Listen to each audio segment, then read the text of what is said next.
Euzu billahi mineşşeytanirracim. Bismillahirrahmanirrahim.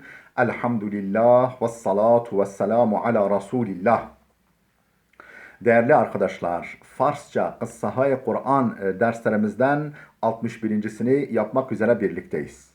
Takip ettiğimiz kitap Kıssahâ-i Kur'an, Tarih-i Enbiya, Ez Hılkat-ı Adem ta Rihlet-i Hatem. Kur'an kıssaları, peygamberler tarihi, Adem'in yaratılışından ta Hatemul Enbiya, peygamberlerin sonuncusu Hazreti Muhammed'in vefatına kadar. Takip ettiğimiz kitabın yazarı Cadel Mevla, Arapça olarak kaleme alan Cadel Mevla, Farsça çevireni ise Muhammed Aftabi.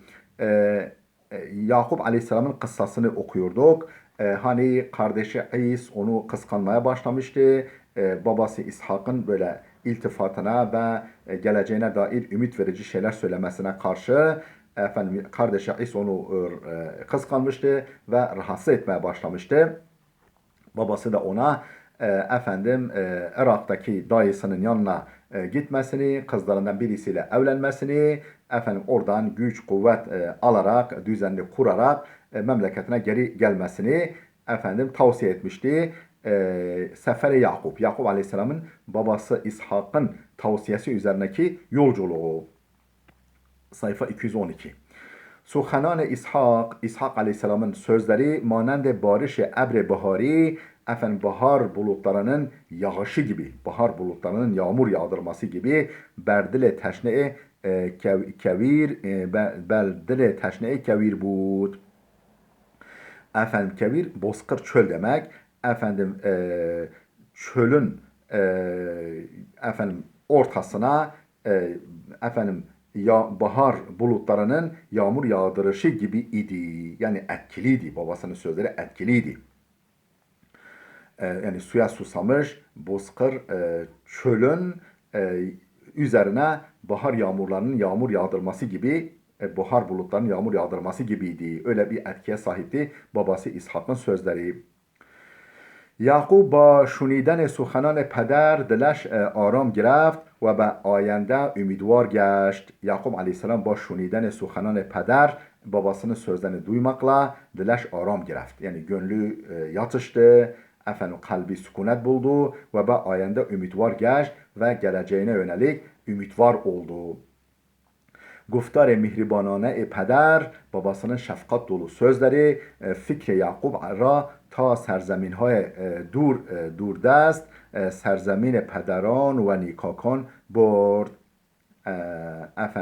Guftar-ı mihribanane peder, babasının bu şefkat dolu sözleri fikri Yakup ra, Yakup'un düşüncesini ta serzeminهای دوردست, yani çok uzak bir bölgeye doğru, onun gönlünü, onun düşüncesini ta uzak bir bölgeye doğru, yani serzemine pederan ve nikakan, yani dede, ata memleketi ve takvalı iyi kimselerin memleketine doğru onun düşüncesini götürdü. Yani hayalin oraya kadar onun babasının sözleri onu götürdü. Yakup amade sefer şud. Yakup yolculuğa hazırlandı ve az peder ve mader pir khud ba geriye ve aşk خداحافظی کرد ve az peder ve mader pir khud, kendi yaşlı anne ve babasına ba geriye o aşk gözyaşı ve ağlayışlar eşliğinde annesinden ve babasından خداحافظی کرد, vedalaştı. آنها نیز دعای خیرشان را به درقه راه او نمودند. Onlar dahi duaya hayreşan, kendi hayırlı dualarını bederqe rah u numudand, ona muhafız olarak, ona rehber ve muhafız olarak yanına verdiler. Yani dualarını ona eşlik ettirdiler. Ona yani yolda sağ salim gitmesi için, hedefine ulaşması için dua yaptılar, dua ettiler. Yakup Aleyhisselam ve semt-i sahra ravane şud. Yani sahra, çöle doğru روان oldu, yola koyuldu. Ruzha ve şebha der hareket بود. Gece gündüz hareket halindeydi. Gahi ber ser kuhi mirafت ve gahi güzer او به دوره به درع عمیقی می افتاد.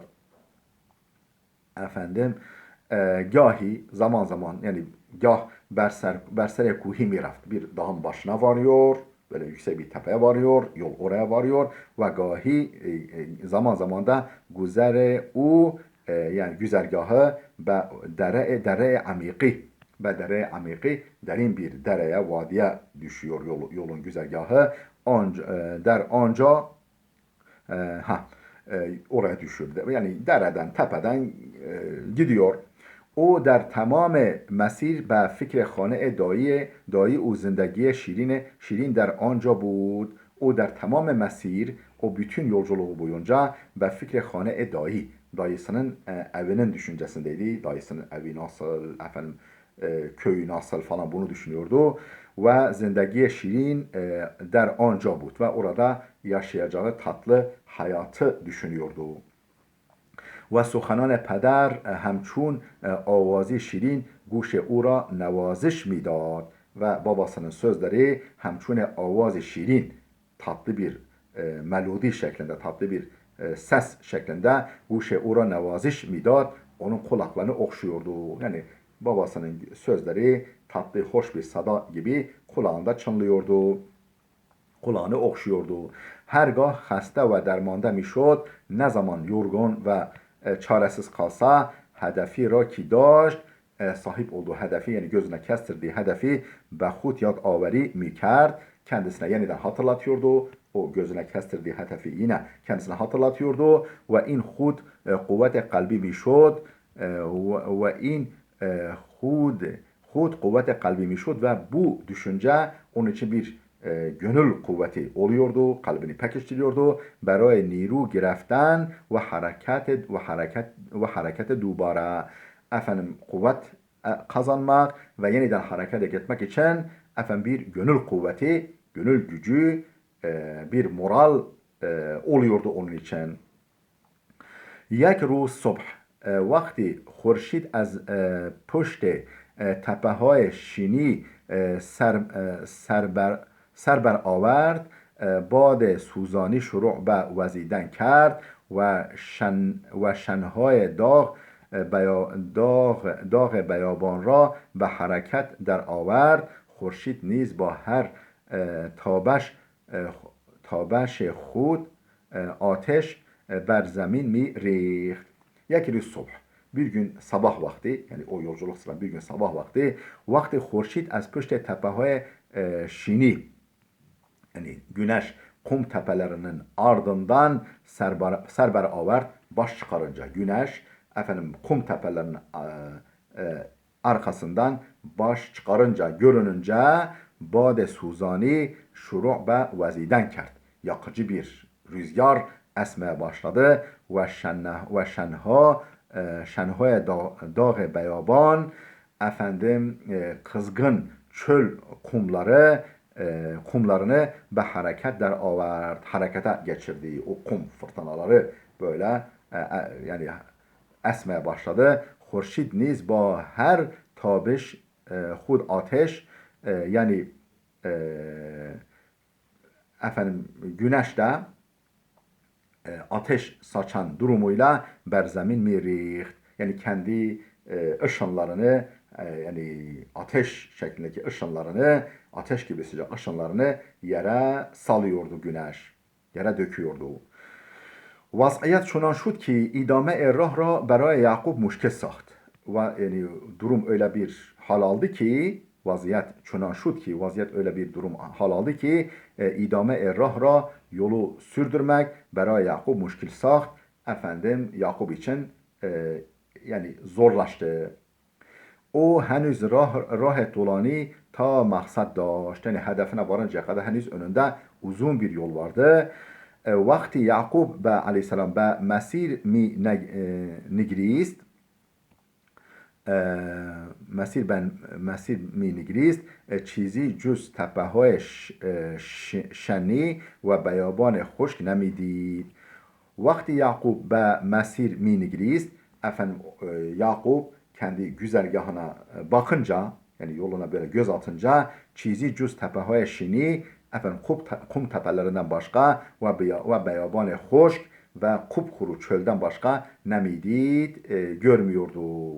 Yani baktıkça, önündeki yola baktıkça efendim kum tepelerini ve efendim kupkuru çölü görüyordu. Başka bir şey görmüyordu. در این موقع خستگی زانوهای او را بر زمین زد. در این موقع o anda خستگی زانوهای او efendim yorgun olan dizleri ber zemin zat efendim yorgun olan dizlerini yere koydu, yere çöktü. Yakup aleyhisselam müreddet بود ki آیا به این سفر مشکل و طولانی ادامه دهد یا از آن صرف نظر نماید. Yakup aleyhisselam mütereddit بود.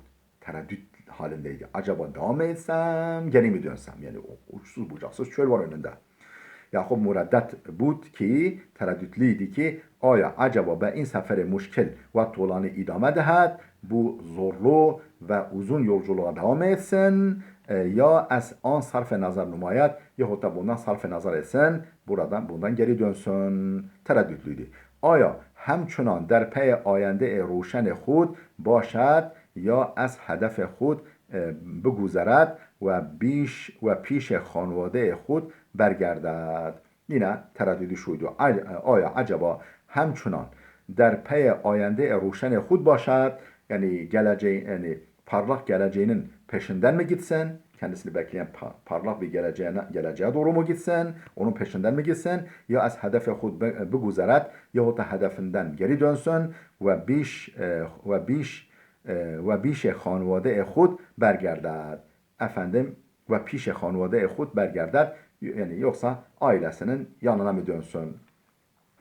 Yakup aleyhisselam در این تشویش ذهنی به سر می برد که ناگهان تخته سنگی نظر او را جلب کرد. Yakup aleyhisselam در این تشویش zihni, yani bu zihin karışıklığı, bu kafa karışıklığı içindeyken به سر می برد ki yani böyle bir zihin karışıklığını kafasına taşırken nagihan tahte sengi nazarı ura celp etti. O anda ansızın bir büyük kaya onun gözüne çarptı. Ve tarafı tahta seng raft o kaya doğru, büyük kaya doğru gitti ve ta kenara an istirahat kund, ta ki yanında, o kayanın yanında, dibinde istirahat etsin ve niruy az dest dadeyeş ra baz yabad. O artık efendim elinden çıkan, kaybetmiş olduğu gücünü yeniden bulsun. Yeniden güç kuvvet kazansın, dinlenip güç kuvvet kazansın diye efendim dinlenmek üzere o taşa doğru gitti. چند لحظه‌ای نگذشته بود که یعقوب کنار همان سنگ به خواب عمیقی فرو رفت. چند لحظه‌ای نگذشته, yani çok vakit geçmeden ki نگذشته بود ki çok geçmemişti ki Yakup aleyhisselam kenara hemen seng o taşın kenarında به خواب عمیقی فرو رفت, derin bir uykuya daldı ve خواب خوشایندی did ve efendim mutluluk rüyasını gördü. İn خواب çeşme ura nurani kert. Bu efendim uyku onun gözünü aydın etti. Bu uyku ve gördüğü rüya onun gözünü aydın etti, onu mutlu etti. Ve berka ümit ra derdele o ruşen saht ve ümit şimşeklerini onun gönlünde çaktırdı. او در خواب زندگی سعادتمندی را دید که خداوند به او عنایت کرده بود.